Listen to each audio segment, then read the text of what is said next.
My wife posted, "Single life is better than settling for a man like him." I replied, "Agreed." Then served divorce papers at her office. Her boss watched as she broke down crying. I, 36 male, found out my wife was leaving me from a Facebook post. Not a message, not a tearful late-night confession. A public post for all our friends and family to see. It read, "Single life is better than settling for a man like him." The him was me, obviously. The picture accompanying it was of her, Julia, 34, clinking champagne flutes with a guy from her office, a smarmy sales bro named Brian, 35. I recognized him from the company Christmas party. The one I'd left early because I had a stomach bug and she'd stayed to network. My first instinct wasn't rage. It was a quiet hum, a clarity I hadn't felt in months. I think Julia had become so obsessed with curating her online brand that she genuinely thought she could control the narrative of our breakup by getting out ahead of it, framing herself as the empowered one. She simply failed to see how transparent and cruel it would look to anyone outside her echo chamber. All the little things, the late nights, the hidden phone screen, the disinterest, they all snapped into focus. It wasn't a puzzle. It was a picture that had finally been hung on the wall. I looked at the post for a long time. 73 likes, a few "you go girl" comments from her work friends. My own mother had even liked it, probably thinking it was some vague inspirational quote. The audacity was almost impressive. I didn't call her. I didn't text. I simply commented on the post. Agreed. Then, before I did anything else, I took a series of high-resolution timestamped screenshots. The post, the picture, the comments, my comment. An unalterable digital record. Only then did I call my lawyer. My lawyer, a stoic woman named Miss Evelyn, was brutally efficient. She didn't offer condolences. She offered a strategy. "The public nature of her announcement is a gift, legally speaking," she'd said, her voice crisp over the phone. "It establishes a clear timeline and intent. No ambiguity." I liked her immediately. The plan was simple, methodical. I spent the next 48 hours in a state of hyper-focused activity. I compiled our financials. I separated our assets on a spreadsheet, down to the penny. I took pictures of the apartment, documenting the state of our shared belongings. Every piece of art we'd bought together, every piece of furniture. I was creating an archive of a life that was about to be systematically dismantled. Julia didn't come home that night, or the next. Her side of the bed remained cold and smooth. The silence in the apartment was a living thing. I found myself listening to the hum of the refrigerator, the creak of the floorboards, noticing sounds that had been drowned out by her presence for the last 7 years. I felt a pang in my chest, a hollow ache that I recognized as grief. But it was distant, like a storm happening miles away. The hum of purpose was louder. The divorce papers were ready by Wednesday morning. Miss Evelyn had asked if I wanted them served at our apartment. "No," I said. "I have a specific location in mind." Julia worked in a trendy open-plan office downtown. Glass walls, exposed brick, a pudding green in the break room. It was a place obsessed with image, with the performance of success. Her entire professional life was a carefully constructed facade. It seemed only fitting to deliver the news there. I hired a professional process server, a tall, impassive man named Billy who looked like he'd been carved from granite. I gave him a recent photo of Juliet and specific instructions. "I want you to walk up to her desk. I want you to say her full name, Julia Marie Peterson, and I want you to hand her the documents. Don't be aggressive, just formal." And I gave him one more instruction. "Wait for me. I'll be across the street." At 11 a.m. on Wednesday, I was sitting in a coffee shop with a clear view of her office building's glass-fronted lobby. I had a lukewarm latte in my hand that I had no intention of drinking. My heart was pounding, a steady, heavy rhythm against my ribs. This wasn't anger, it was anticipation. The final scene of a play I hadn't realized I was writing. I watched Billy walk in. He spoke to the receptionist, who pointed towards Julia's section of the floor. Through the massive windows, I could see her. She was laughing with Brian, her head thrown back, a pen tucked behind her ear. He was leaning against her desk, all predatory charm and expensive cologne I could smell from across the street. Billy navigated the maze of desks with a slow, deliberate pace. I saw him approach. I saw him speak. I couldn't hear the words, of course, but I saw Julia's smile falter. The confusion, then the dawning horror as he handed her the thick manila envelope. Brian, ever the hero, stepped forward. He put a hand on Billy's arm. Billy didn't even flinch. He just nodded, said something I imagined was, "Have a nice day," and turned to leave. And then I saw it. The moment of absolute, beautiful collapse. Julia's boss, a woman named Frances, emerged from her glass-walled office, drawn by the disturbance. She walked over to Julia's desk. Brian was trying to read the papers over Julia's shoulder. Julia snatched them away, her face a mask of disbelief. She looked up, her eyes scanning the room, as if expecting to find me there, gloating. Her gaze swept past the windows, past the coffee shop. She didn't see me. I was just another face in the crowd. Then the breakdown began. It wasn't loud or histrionic. It was quiet, which was somehow worse. Her shoulders started to shake. She covered her face with her hands. Brian, realizing this was a PR disaster in the making, tried to steer her away, but it was too late. Everyone was watching. The open-plan office, designed for collaboration and transparency, was now a theater for her humiliation. Frances, her boss, had her arms crossed, her expression one of utter annoyance. This was not part of the brand. This was messy, human, unprofitable. Julia finally looked up, her face streaked with tears and mascara. Her eyes met Brian's, and for the first time I saw a flicker of something in his expression that wasn't smug confidence. It was panic. This wasn't part of his plan. The fun, illicit affair had just become a legally binding complication. I took a slow sip of my cold coffee, stood up, and walked away. I didn't look back. The hum inside me had settled into a quiet, satisfying thrum. This wasn't revenge. It was a natural consequence, an equal and opposite reaction. She had written her ending. I was simply delivering the epilogue. Update edit. Wow, thanks for the comments and awards. Didn't expect this to get so much attention. To answer a few DMs. Yes, I am 100% done. No, I am not second-guessing myself. The support helps, Tabaha. The silence was broken on Friday evening. My phone buzzed with a call from an unknown number. I answered and put it on speaker. "What the hell did you do?" It was Brian. His voice was tight, a squeak of panic under the bravado. "I'm not sure I follow," I said, my tone placid.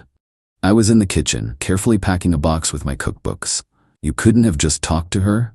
You had to pull that stunt at her work? In front of everyone? In front of Frances?"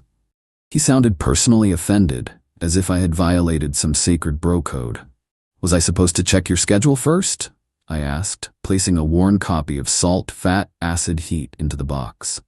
"My apologies. I should have considered how my wife's affair and the subsequent end of my marriage might inconvenience her AP." There was a sputtering on the other end. "We're not." "It wasn't. You don't know anything. I know that Julia posted a picture of you two celebrating your new single life on a public forum. I know she hasn't been home in 5 days, and I know she was served with divorce papers. The rest is for the lawyers. Speaking of which, I'd advise my STBXW to get one." I could hear Julia crying in the background. "Give me the phone, Brian." The phone fumbled. "You're an ass," she sobbed into the receiver. "You did that to embarrass me." "Embarrass you?" I paused. "Julia, you posted a declaration of our marriage's failure to 250 of our closest friends and relatives. You posed for a photo with your lover. What part of that did you think would remain private?" "It was just a post. It was a mistake. I was emotional." "It was a choice," I corrected her gently. "Just like my response was a choice. I'm choosing to believe you. You said you wanted the single life? I'm facilitating that. You should be thanking me." "I want my things," she said, her voice shifting to demanding. "I'm coming over tomorrow to get my stuff." "That won't be possible," I said calmly. "Our lawyers will arrange a time. There's a formal process for this." "Shared property? You mean my property?" she shrieked. "That painting in the living room is mine. My grandmother gave it to me." "The abstract one we bought at the art fair 2 years ago for $3,000? I asked. "The one we have a receipt for from our joint account? That painting?" Silence. The beautiful, damning silence of someone caught in a lie. "You can't do this," she whispered. "I'm not doing anything, Julia," I said, taping up the box. "I'm just following the rules. My lawyer will be in touch with yours." I hung up. The next day, I changed the locks and set up a camera in the living room, pointed at the front door. Miss Evelyn had called it prudent documentation. It paid off 2 hours later. My phone pinged with a motion alert.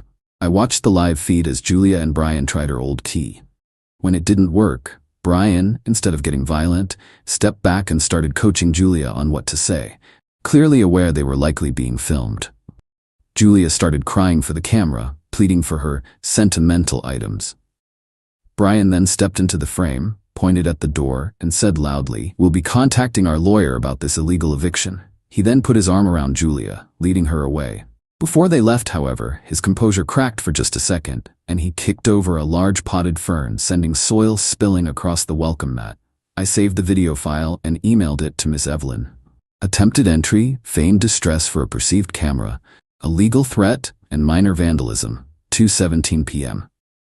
Update 2. 2 weeks later. A lot of you have been asking for an update, so here it is. The past 2 weeks have been an education in entitlement. I received a blistering email from my STBXW, CCing Brian as if he's her legal counsel. It was a list of demands for the divorce settlement. She wanted the apartment, the car, our entire joint savings account, and for me to pay her bills for 6 months. She also demanded the two $850 security deposit from an apartment we rented 8 years ago. It was like reading a toddler's Christmas list. I forwarded it to Ms. Evelyn without comment. Her reply was succinct. "This is excellent. Keep all correspondence." The social fallout has been clarifying. One mutual friend, Albert, called to mediate. "Dude, I think you're overreacting," he'd said. "Albert, did she tell you she's living with Brian?" I asked. "Well, no. She said she was staying with her sister."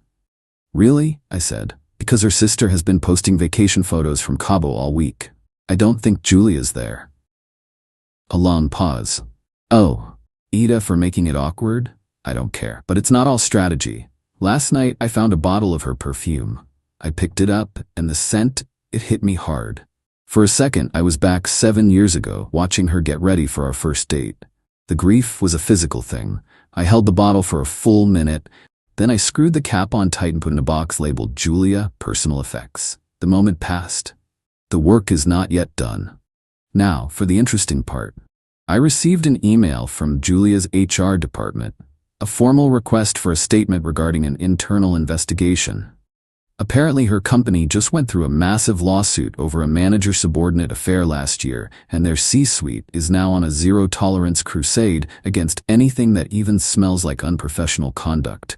Frances, the boss, is clearly covering her own butt. The public drama I facilitated was exactly the kind of liability they were trying to avoid. They were investigating whether Julia and Brian's relationship violated company policy. My public comment on her Facebook post and the screenshots of the post itself were now corporate exhibits. I spent an hour crafting my reply. I was polite, factual, and devastatingly neutral. I attached a timeline, the screenshots, and the video of Brian's little performance on my doorstep, ending with his moment of vandalism. I finished the email by stating, "I consider this a private matter, but I am happy to cooperate with any official inquiries as required. I didn't create this mess, I'm just tidying up." Update 3. The dust has settled. Not in a cinematic way, but in the slow, quiet way that real life happens. The divorce was finalized last month, uncontested. After her HR department got my email, Julia's list of demands vanished. Miss Evelyn said her lawyer advised her to accept a standard, equitable division of assets. My documentation had left them with no room to maneuver. The fallout at her job was catastrophic for them. The internal investigation, spurred by a paranoid corporate culture, concluded that Brian was an unacceptable liability. He was fired for unprofessional conduct, and for creating a hostile environment, his little doorstep threat and pot-kicking performance were cited. Julia wasn't fired, but she was demoted and moved to a different department, away from any client-facing roles. Her dream job became her prison. The network she was so proud of now saw her as toxic. The last I heard, she was looking for another job, but her industry is smaller than she thought. Reputations travel. We met one last time in the parking lot of a storage facility to hand over her boxed-up belongings. She looked diminished. Pale and puffy-eyed, she wouldn't look at me. Brian sat sullenly in the passenger seat of his leased BMW. I unloaded the boxes. The one with her perfume was on top. "That's everything," I said. She finally looked at me, her face filled with a curdled resentment. "I hope you're happy," she spat. "You ruined my life." I considered her. The old me would have been gutted, but that man was gone. No, Julia, I said, not unkindly. You posted your life for public approval. I just let the public disapprove. There's a difference. I got in my car and drove away. Life is quiet now. The apartment feels like my own. I bought a new rug. I've reconnected with old friends. It's not a dramatic transformation. It's small. It's the absence of anxiety, the end of the low-grade hum of suspicion I didn't even realize was there until it was gone. I don't feel victorious. I just feel at peace. The consequences they faced were not my creation. They were the direct result of their own actions, their own entitlement, their own breathtaking lack of foresight. They thought they could control the narrative. But they forgot that once you post something for the world to see, you don't own it anymore. They remain bitter, I'm sure. In their story, I'm the villain, the cold calculating monster who blew it all up. And that's fine. Let them have their story. I have mine. And in my version, this is just the beginning.